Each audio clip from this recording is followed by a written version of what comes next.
এই একটা পাপ যদি কেউ না করে ইনশাআল্লাহ সে জান্নাতে যাবে। যতই পাপ করুক না কেন, জিনা করেছে, মদ খেয়েছে, মিথ্যা বলেছে, অনেক কিছু করেছে, শুধু শিরকের পাপ করে নাই, আল্লাহ তাকে মাফ করে দিবেন ইনশাআল্লাহ। বিশ্বাস করলেন না কথাটা? নবীজি বলেছেন এই উম্মতের যে কোনো ব্যক্তি যতই পাপ করুক না কেন আল্লাহ পাক সমস্ত পাপ মাফ করতে পারেন, কিন্তু শিরকের গুনাহ আল্লাহ পাক মাফ করবেন। তওবা করে যদি মারা না যায় মাফ করবেন। একটা এক্সাম্পল দিয়ে বোঝাচ্ছি তাহলে ক্লিয়ার হয়ে যাবে। মনে করেন কেউ একজন জিনা করেছে, তওবা করার সুযোগ হয় নাই, মারা গেছে না। এখন আল্লাহ পাক কিয়ামতের মাঠে এই জিনার পাপটা মাফ করে দিতে পারেন, যদিও সে তওবা করে নাই। আল্লাহ পাক এই পাপটাও মাফ করতে পারেন।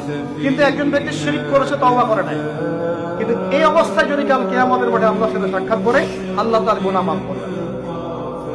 এই শিরকের অন্য পাপের এই হলো পার্থক্য।